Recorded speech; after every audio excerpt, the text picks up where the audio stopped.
Guys ഞങ്ങൾ ഈ video ഒന്ന് കണ്ടു നോക്കുന്നിട്ട് അഭിപ്രായം പറയാം. ഗൈസ് ഇത് കണ്ടിട്ട് ഇവരിങ്ങനെ വെറുതെ ചിരിക്കുന്നതും ഇങ്ങനെ പ്രോത്സാഹിപ്പിക്കുന്നതും ആരെയാണെന്ന് നമുക്കറിയില്ല. അപ്പം നമുക്ക് ജസ്റ്റ് ഒന്ന് സ്റ്റേജിലേക്ക് ഒന്ന് നോക്കി നോക്കാം.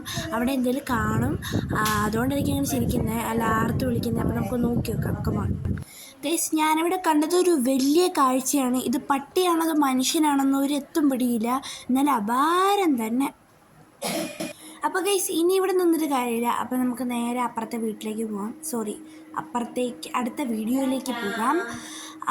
Okay, next video is coming and happy Easter.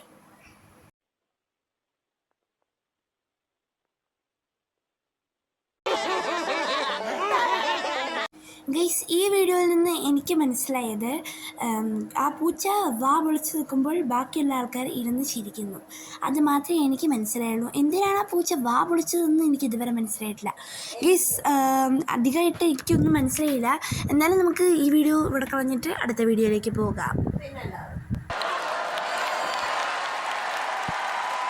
Guys ഈ പെണ്ണുമ്പിള്ളകൾ വീണ്ടും വന്നല്ലോ. ഇനി എന്താ ചെയ്യുക? ഇനി ഇവരെന്താണാവോ അപ്പുറത്ത് കാണുന്നത്. നമുക്ക് നോക്കി നോക്കാം, എന്താ കാണുന്നതെന്ന് അറിയണമല്ലോ.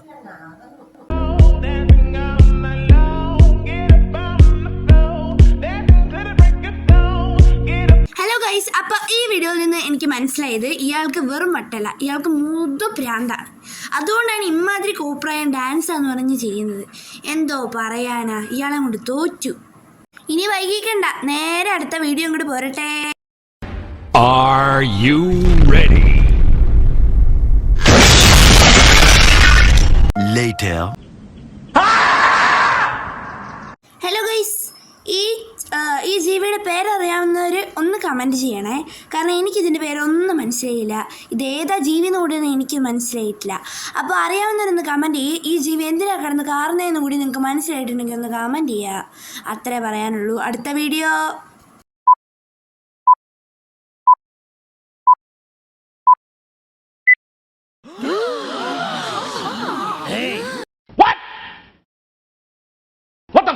ഹലോ ഗൈസ്, ഇയാൾക്കും നേരത്തെ ആളെ പോലെ വട്ടാണ്. ഇയാൾക്ക് വട്ട് മാത്രമല്ല, അയാൾക്ക് മുതുപ്രാന്താണ്. എന്നാലും ഗൈസ് ഇന്നത്തെ വീഡിയോ എന്തായാലും നമ്മളിവിടെ വൈൻഡപ്പ് ചെയ്യാൻ പോവാണ്. ഇത്രയൊക്കെ തന്നെയുള്ളൂ ഇന്നത്തെ നമ്മുടെ വീഡിയോ. അപ്പോൾ ഇനി ഒരു പുതിയ വീഡിയോ ഇട്ട് വീണ്ടും കാണാം ഗൈസ്. ബൈ.